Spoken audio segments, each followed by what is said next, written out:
Beijing is a beautiful, modern city in northeast China. It has everything you'd expect of a world capital. Cultural heritage sites, bars, beautiful parks, liquor stores, and numerous McDonald's locations. But Beijing also has 21 million citizens, almost one full Texas load of people. You might have picked up on a problem. When you cram that many people into a city and surround it with thousands of the most productive factories in the world, you get this. I was driving and visibility was down to, the news said, 100 meters. It wasn't 100 meters. I could see about 60 feet. Headlights were useless. It's not like fog, it's brown. You can't see through brown. A few times there were reports of it grounding flights. That's Tyler Roney, an American expatriate living in Beijing.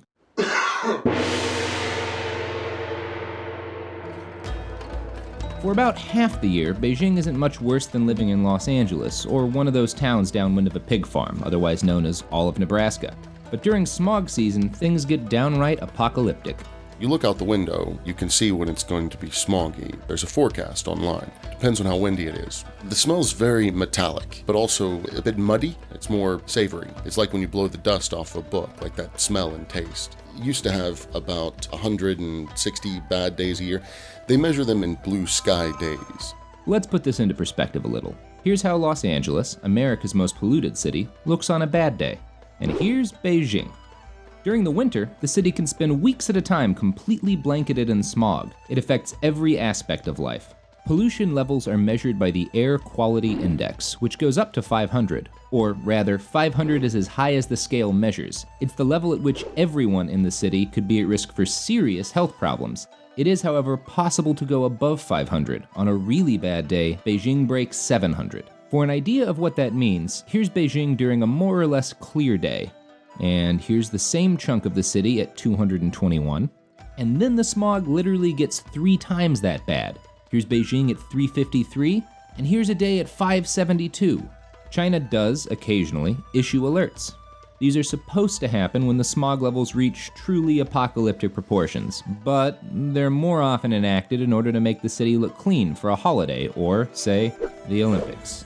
They shut down schools. Parents aren't allowed to send their kids to school. Keep in mind, the keeping children away from schools isn't to stop the smog. That's obviously to stop the children from, collapsing and having asthma attacks on the street. The cars on the road, the number plates are either even or odd. You have certain days on which you can drive in the week. I must say, it is a little strange because they don't actually enforce it. People just know if they get caught, they're sort of screwed. But nobody actually really stops driving that much. Also, they shut down factories throughout the surrounding area of Beijing and Tianjin. But most days, the citizens of Beijing can't count on smog alerts doing anything to clear out the persistent funk. Thankfully, a whole industry has grown up to service smog-related needs, and it's only about 80% bullshit. I get a Facebook ad telling me for just $1,000, I can buy a product that will lower my home air pollution to safe levels. In schools, they buy these giant bubbles for the kids to play in the gym. It's really just laughing our way through what will eventually kill us all.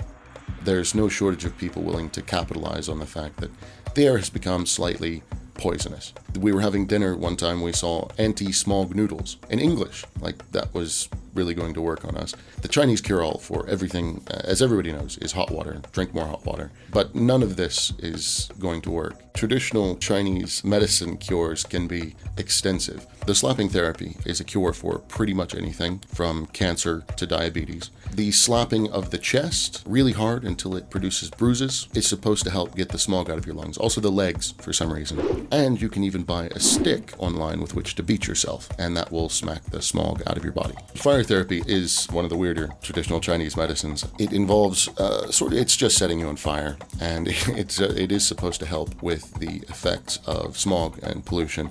It's rubbing alcohol that's put on your leg or arms. Sometimes it's put on a towel, then the towel is lit on fire. And as for Tyler, he prefers to use a much cheaper and probably more effective method of air treatment. It's basically just an air filter tied to a fan with a little piece of Velcro, and it's already black with smog. As you probably guessed by looking at the giant filthy black spot, smog this bad means a shitload of it winds up inside people's lungs. This is not good for said lungs. And where the hell does all this lung-smothering, sky-erasing smog come from?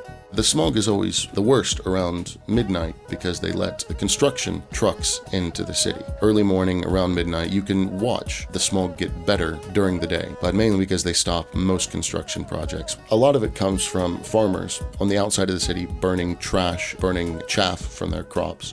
Obviously, vehicles. You've got a city of 20 million people here and a lot of vehicles, so some people say that's approximately a quarter of all the smog. But most of it comes from surrounding areas, particularly the manufacturing sector for which China is so famous. He means the vast sea of factories and manufacturing facilities all across North China that make, and I'm just guessing here, about 60% of the stuff in your house. They also make Christmas, which is, not coincidentally, the time of year where Beijing's smog is worst. There's sort of an element that makes it sort of the West's fault. You have manufacturing towns that concentrate on one particular thing, like Yiwu down in South China. It's where Christmas is made, Santa's actual workshop, where every bit of Santa hat, tinsel, Christmas tree that you have is made there. It used to be a nice place, supposedly. This tiny town is really polluted. To say it's polluted in Beijing is wrong. The whole of North China, an area about the size of New Hampshire to North Carolina, just covered in gray fog. In 2006, between a quarter and a third of all China's air pollution came from the production of export goods, aka things we paid them to build for us. At least 20% of that pollution was courtesy of goods meant for the US of A. Again, that's in 2006, before everyone in America had a smartphone and a tablet and/or laptop as a matter of course. Our contribution to Beijing's smog problem sure as ain't gone down since then. And what happens in China ain't gonna stay in China. Scientists have already noticed significant amounts of pollutants floating over to our west coast from Beijing and the surrounding areas. If this friendly pollution exchange keeps up, we're all going to need to worry about the consequences of daily smog breathing. And the only thing that can stop it is everyone banding together and agreeing that we don't need quite as much crap. So, yeah, you might want to stock up on fans and air filters now. Hey guys, Saturday, April 8th, we're doing a live after hours. Katie Willard, Daniel O'Brien, Soren Bowie, and I will be coming up with movie ideas too awesome to get made. Tickets are $7. There's probably more information somewhere on your screen and a place to click and buy them, so do that.